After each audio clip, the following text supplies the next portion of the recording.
안녕하십니까. 전국공무원 노동조합 부위원장이자 청년위원장 김영훈입니다. 네, 오늘 여러분과 함께 노동조합에 대한 이해를 주제로 이야기해 보려고 합니다. 노동조합 교육이라고 하니까 벌써부터 좀 지루하실 것 같은데 그래도 이번 강의는 조금 기본적인 내용들로 준비했으니까 끝까지 잘 들어주시면 감사드리겠습니다. 먼저 전국공무원 노동조합에 대해서 빠르게 말씀드리도록 하겠습니다. 우리 공무원 노조는 입법부, 사법부, 행정부, 교육기관, 그리고 소방 현장까지 대한민국 공직사회를 책임지고 있는 15만 명의 최대 규모의 공무원 노동조합입니다. 전국 21개 본부, 251개 지부로 이루어져 있는데요. 가장 많은 공무원이 모인 조직인 만큼 가장 튼튼한 울타리고 또 무엇보다 정부와 직접 협상할 수 있는 자격을 가진 대표적인 정부교섭 주체입니다. 네, 여러분 5월 1일이 무슨 날인지 아시나요? 노동절입니다. 작년까지만 해도 노동절이 공휴일이 아니라서 우리 공무원들은 출근을 했었죠. 하지만 우리 노동조합이 끊임없이 정부에 요구하고 목소리를 높인 결과 우리 공무원들도 5월 1일에 쉴 수 있게 되었습니다. 노동조합에서 그리고 많은 공무원들이 거리에서 투쟁하고 또 국회의원들한테 문자 보내가면서 함께 만든 소중한 휴일입니다. 여기서 한 가지 더 짚고 넘어갈 게 있습니다. 방금 이야기한 5월 1일 노동절로 이름을 다시 찾기 전에는 오랫동안 근로자의 날로 불렸습니다. 지금도 노동절이라고 부르는 건 공산당이나 하는 소리 아니야? 심지어 공무원들도 근로라는 단어는 좀 차분하고 익숙한데 노동이라는 단어는 투쟁하는 이미지가 떠올라서 괜히 부담스럽다 하시는 분들도 계시더라고요. 그런데 이 두 단어에는 우리의 존엄성과 권리를 결정짓는 차이가 숨겨져 있습니다. 먼저 근로의 한자를 보겠습니다. 부지런할 근, 일할 로입니다. 풀어보면 주인이 정해놓은 틀 안에서 군말 없이 부지런히 내 노동력을 갖다 바친다는 아주 수동적인 뜻입니다. 역사적으로도 근로라는 단어는 노비나 노예 또는 머슴을 길들이고 호칭할 때 주로 사용되었다고 합니다. 노동의 한자를 보면 일할 로, 움직일 동입니다. 내 몸과 정신을 주체적이고 능동적으로 움직여서 일한다 라는 뜻입니다. 시켜서 억지로 일하는 게 아니라 일한 만큼 정당하게 대우받고 또 내 몫을 요구하는 주인이라는 뜻이죠. 역사적으로 노동은 일하는 사람들이 스스로의 권리를 지키기 위해서 끊임없이 싸워서 얻어낸 자랑스러운 단어이고요. 또 모든 나라가 5월 1일을 근로자의 날이 아니라 노동절로 부르고 있습니다. 정리하자면 근로는 고용주나 국가의 명령에 무조건 따라야 하는 수동적인 의무에 가깝고 노동은 내가 주체적으로 일하고 또 정당한 대가를 요구하는 당당한 권리를 뜻합니다. 이 엄청난 차이를 꼭 기억하시고 앞으로는 근로자 대신 노동자라는 단어를 더 당당하고 자랑스럽게 생각하셨으면 좋겠습니다. 이제 노동자에 대해서 정리해 보겠습니다. 우리 공무원도 노동자일까요? 노동자의 사전적인 뜻은 내 몸을 써서 일하고 그 대가로 나오는 월급으로 생활하는 사람들을 노동자라고 합니다.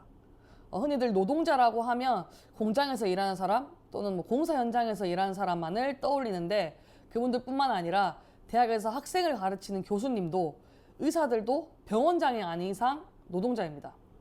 우리 공무원들도 열심히 일해서 받는 월급으로 먹고 살잖아요. 그럼 우리도 당연히 노동자입니다. 지금은 노동자라는 단어가 조금 낯설지만 우리 스스로 나도 당당한 노동자다 라고 자각을 하는 것부터가 우리의 권리를 지키는 시작입니다. 그리고 모든 노동자에게는 헌법이 보장해주는 권리가 있습니다. 뜻이 같은 동료들과 함께 뭉칠 수 있는 노동조합입니다. 공무원도 노동자이기 때문에 당연히 우리를 지키고 대변할 노동조합을 만들고 또 활동하고 있습니다. 공무원들은 왜 노동조합을 만들어서 힘을 모아야 할까요? 공무원은 월급 따박따박 받고 또 잘릴 걱정도 없는 좋은 직장인데 너네가 노동조합이 왜 필요해? 라고 하는 분들도 많은데요. 과거 공무원 노조의 여러 역사들이 많지만 오늘은 지금 이슈되는 것들 위주로 말씀을 드리겠습니다. 일반 회사에서는 야근하면 수당을 원래 주던 돈의 1.5배 이상을 주죠. 근데 공무원들은 초과 근무를 하면 원래 시급보다 돈을 덜 줍니다. 제가 계산을 해보니까 7급 기준으로 시간당 12,365원인데 근로기준법대로 계산하면 27,670원 정도 되더라고요. 그리고 하루 4시간 한도로 묶어놓고 1시간은 공제해버립니다. 사실 우리 1시간만 더 하고 가자 하고 하는 초과 근무도 많잖아요. 근데 그런 거 1시간이 모이면 1년이면 240시간이고 매년 한 달치 이상의 공짜 노동을 하고 있는 겁니다. 공무원이라고 수당 반토막 내고 1시간 공짜로 일 시키는 것들을 바꿔야 하지 않겠습니까? 그뿐만이 아닙니다. 공무원이라고 마음에 드는 정치인이나 정책 글에 좋아요 한번 자유롭게 못 누르고 또 억울한 일에 이거 진짜 아닌 것 같습니다 라고 말 한마디 하지 못하고 있습니다.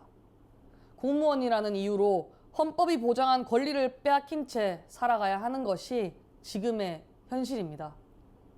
이 밖에도 많지만 공직사회의 부당한 것들을 바로잡기 위해 우리 공무원 노동조합이 꼭 필요하다는 것들을 말씀드리고 싶었습니다. 그렇다면 우리 전국 공무원 노동조합은 어떤 목적을 가지고 활동하고 있는 걸까요? 공무원 노조는 공무원의 사회적, 경제적, 정치적 지위 향상을 목적으로 활동하고 있습니다. 첫 번째, 사회적 지위 향상. 쉽게 말해서 우리를 무시하는 눈빛들을 바꾸는 겁니다. 공무원이라고 하면 철밥통, 세금 도둑, 공노비 이런 식으로 말하는 사람들이 많죠. 그런 사람들을 상대로 우리가 열심히 하는 노력들이 헛되지 않도록 우리를 지키는 역할을 합니다. 두 번째, 경제적 지위 향상입니다. 일한 만큼 제대로 돈을 달라고 요구하는 것, 이것도 노동조합이 해야 하는 일입니다. 지금 우리 임금 수준이 민간 대비 82% 정도 되는 거 알고 계셨나요? 우리의 요구는 100% 수준으로 현실화하는 것이 목표고요. 아까 말씀드린 시간의 수당 포함해서 우리의 경제적 지위 향상을 위해 투쟁하는 역할을 노동조합이 하고 있습니다. 그리고 마지막 정치적 지위 향상. 이건 국민으로서 당당하게 말할 권리를 찾는 것과 동시에 현장을 가장 잘 아는 우리가 스스로 좋은 정책을 주도하고 펼칠 수 있는 권리를 찾는 것입니다. 우리는 매일 시민들을 직접 만나는 실무자들입니다. 어떤 정책이 진짜로 시민들을 위하고 일터를 건강하게 만드는지 가장 잘 알고 있기 때문에 정치기본권 쟁취를 통해서 더 나은 정책을 직접 제안하고 만들어갈 수 있는 권리를 되찾아야 합니다. 마지막으로 2030 청년위원회에 대해서 말씀드리겠습니다. 2018년 청년위원회가 처음 생겼는데요. 전체 공무원의 절반이 청년이지만 노동조합의 주요 간부를 하고 있는 사람 중에는 청년이 거의 없었습니다. 그래서 청년들의 목소리를 대변하지 못하고 있는 우리 공무원 노조의 현실을 변화시키기 위해서 만든 게 청년위원회입니다. 우리 청년위원회에서 했던 활동들이 많지만 2가지 정도만 말씀드리겠습니다. 일하면서 가장 스트레스 받는 것 중에 하나가 바로 악성 민원입니다. 이 악성 민원 때문에 혼자 참다가 사표 쓰고 나가는 사람들도 정말 많아진 것 같은데요. 악성 민원인들이 가장 만만하게 보고 괴롭히는 대상은 안타깝게도 나이가 어리고 연차가 낮은 우리 청년들입니다. 실제 악성 민원인한테 당한 청년 공무원들을 모아서 행안부와 간담회를 진행했습니다. 현장에서 당한 이야기도 하고 우리 요구사항도 전달을 했는데 좀 놀랬던 건 행안부가 제가 생각했던 것보다 더 현실을 모르고 있었습니다. 이 정도로 힘들고 심각한 줄 몰랐다. 대책을 만들어주겠다라고 약속을 해주셨고 그 결과로 청년들의 요구가 악성민원 대책 마련에 큰 역할을 하게 되었습니다. 악성민원뿐만이 아닙니다. 저임금의 당사자인 청년들이 직접 임금 인상 요구도 했습니다. 2024년 백인 기자회견으로 시작해 작년에는 청년 공무원 300명이 광화문으로 모여 임금 인상을 요구하는 집회를 했는데요. 우리 청년들이 주체적으로 목소리를 냈고 그 결과 최대 6.6%까지 임금을 인상시키는 성과를 내기도 했습니다. 악성민원 문제도 임금 인상도 노동조합에서 대신해주기를 기다린 게 아니라 우리 청년들이 주체적으로 나섰기 때문에 쟁취할 수 있었습니다. 이렇게 우리가 뭉치면 현장의 환경도 우리의 월급도 바꿀 수 있다는 걸 꼭 알아주셨으면 좋겠습니다. 우리의 안전한 일터 그리고 일한 만큼 정당하게 받아야 할 보상은 가만히 앉아서 불평한다고 국가가 알아서 해결해 주지 않습니다.